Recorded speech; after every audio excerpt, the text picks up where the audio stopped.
এই মুহূর্তে রয়েছে রাজ্যের সমস্ত কৃষকদের জন্য বিরাট বড় সুখবর। আপনি যদি একজন কৃষক হয়ে থাকেন তাহলে এই মুহূর্তে রয়েছে আপনার জন্য খুবই গুরুত্বপূর্ণ আপডেট। তৃণমূল সরকার থাকাকালীন যে কৃষক বন্ধু প্রকল্প বাংলার শস্য বীমা প্রকল্প ছিল, বর্তমানে এখন গঠিত হয়েছে নতুন বিজেপি সরকার।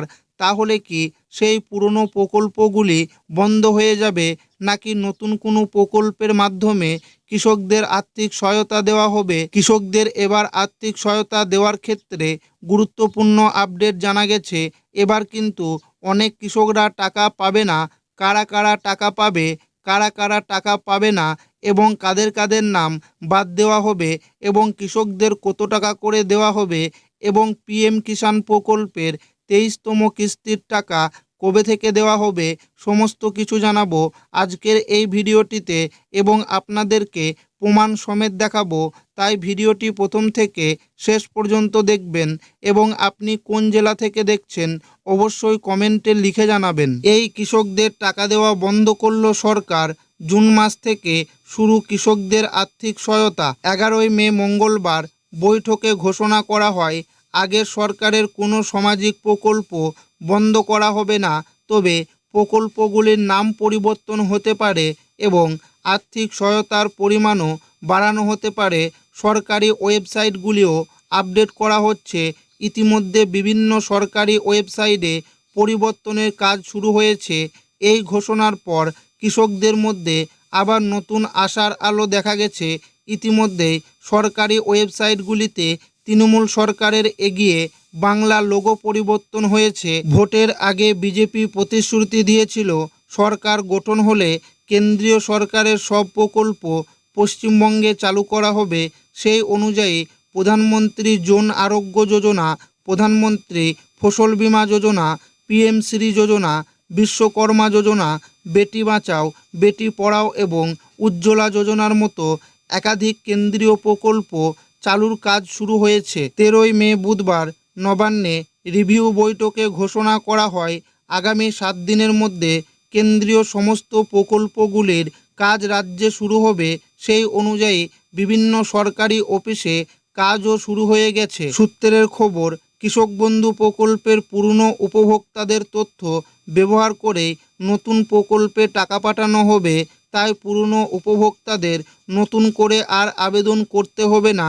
পাশাপাশি নতুন উপভোক্তাদের জন্য অনলাইন ও অফলাইন দুইভাবেই আবেদন করার সুযোগ থাকবে। খুব শীঘ্রই সরকারি ওয়েবসাইটে অনলাইন আবেদনের অপশন যুক্ত করা হবে বলে জানা গেছে। মুখ্যমন্ত্রী জানিয়েছেন, এসআইআরে যাদের নাম বাদ গেছে, অর্থাৎ যারা ভারতীয় নাগরিক নন, তারা সরকারি কোনো প্রকল্পের সুবিধা পাবেন না। যাদের নাম বাদ দেওয়া হয়েছে অথচ আগে সরকারি প্রকল্পের টাকা পেতেন, তাদের ভেরিফিকেশনের কাজ ইতিমধ্যে শুরু হয়েছে।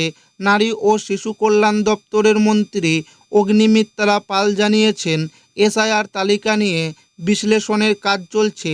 তবে যাদের নাম ট্রাইব্যুনালে রয়েছে এবং যারা সিএএ এর জন্য আবেদন করেছেন তারাও টাকা পাবেন। মুখ্যমন্ত্রী আরও জানিয়েছেন, যেসব উপভোক্তা আগে প্রকল্পের সুবিধা পেতেন কিন্তু এখন মারা গেছেন, তাদের অ্যাকাউন্টে আর টাকা পাঠানো হবে না। শুধুমাত্র সক্রিয় ও যোগ্য উপভোক্তারাই সরকারি সুবিধা পাবেন।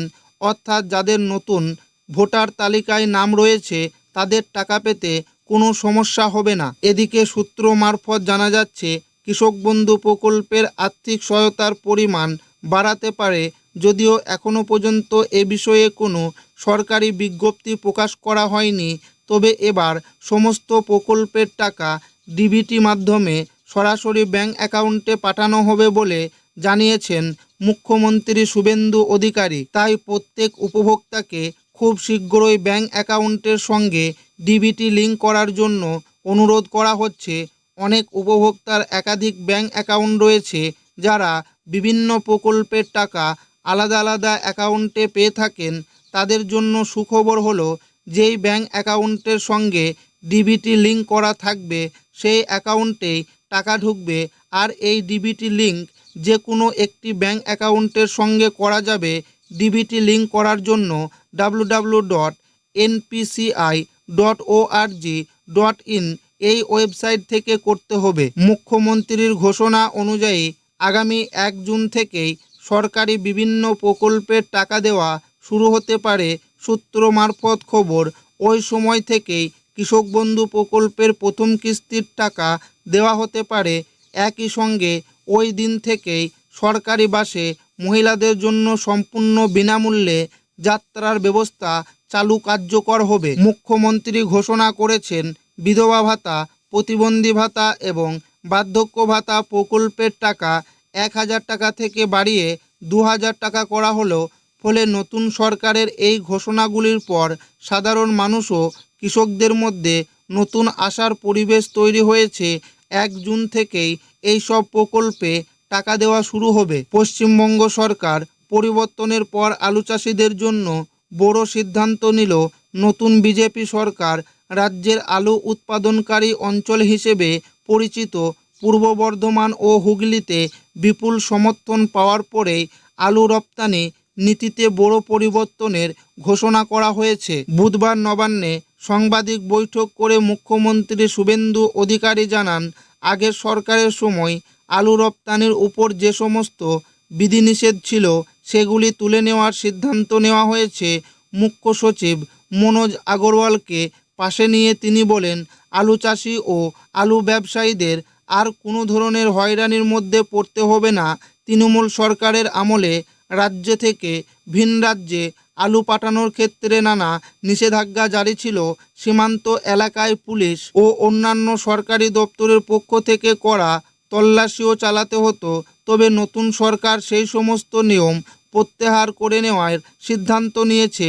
মুখ্যমন্ত্রী স্পষ্ট জানিয়ে দিয়েছেন, এখন থেকে আলু রপ্তানির ক্ষেত্রে পুলিশ বা অন্য কোনো সরকারি সংস্থা কোনো বাধা দেবে না।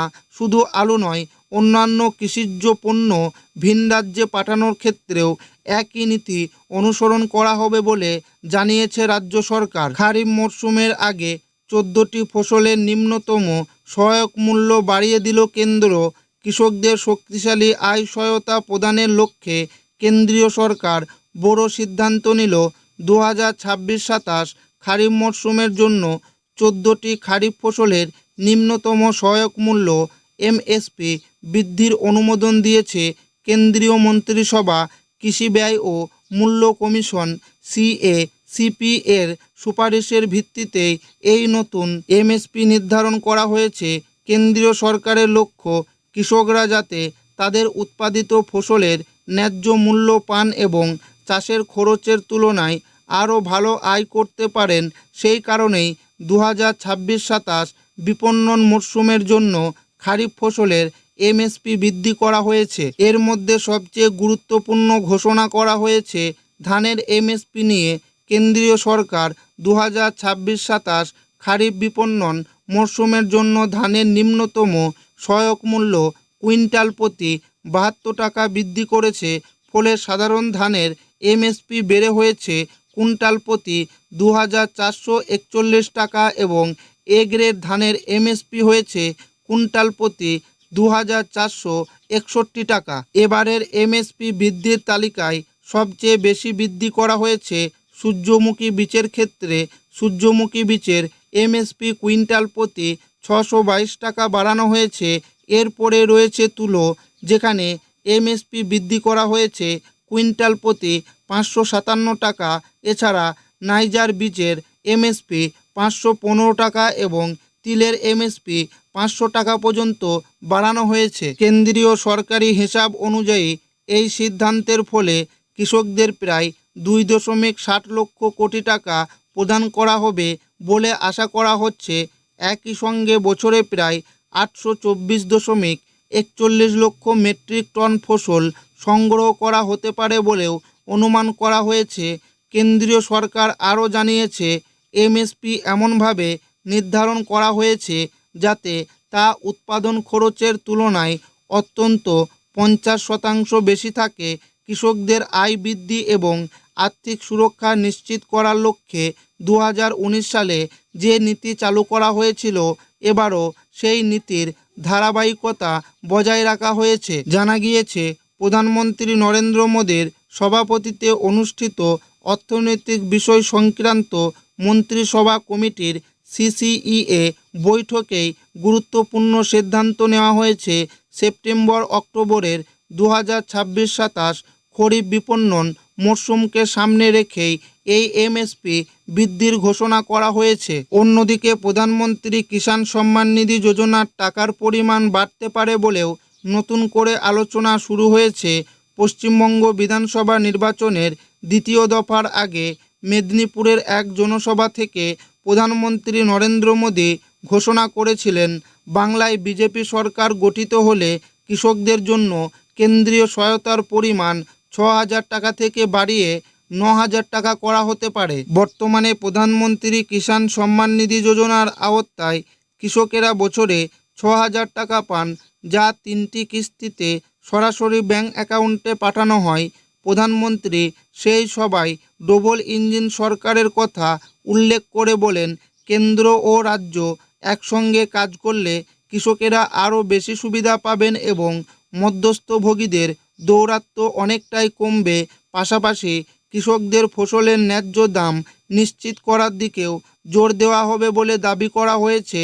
সূত্রের খবর, কৃষক বন্ধু এবং পিএম কিষাণ এবং বাংলা শস্য বীমা প্রকল্পের আর্থিক সহায়তা কৃষকরা পাবে। এখন সবচেয়ে বেশি আলোচনা হচ্ছে মহারাষ্ট্র মডেল নিয়ে। মহারাষ্ট্রে কেন্দ্রের 6,000 টাকার পাশাপাশি রাজ্য সরকারের তরফে নমো-শেতকরি মহাসম্মান নিধি যোজনার মাধ্যমে আরও 6,000 টাকা দেওয়া হয়। ফলে সেখানকার কৃষকেরা বছরে মোট 12,000 টাকা পান।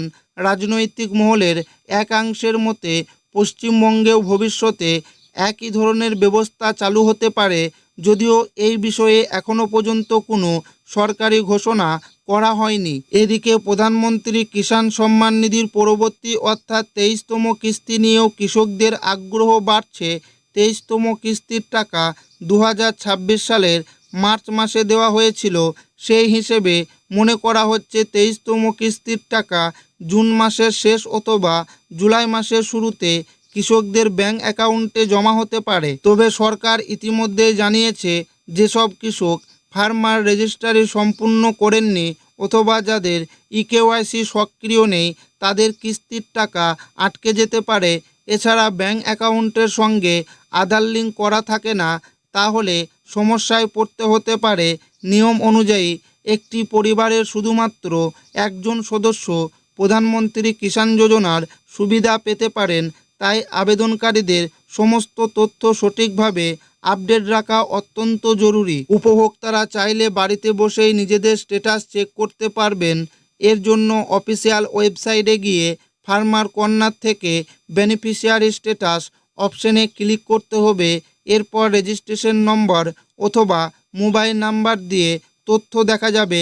কৃষকদের মধ্যে এখন একটাই আশা, নতুন সরকার পুরনো প্রকল্পগুলি চালু রাখার পাশাপাশি আরও বেশি আর্থিক সহায়তা দেবে। এখন সরকারি বিজ্ঞপ্তির অপেক্ষায় রয়েছেন রাজ্যের লক্ষ লক্ষ কৃষক।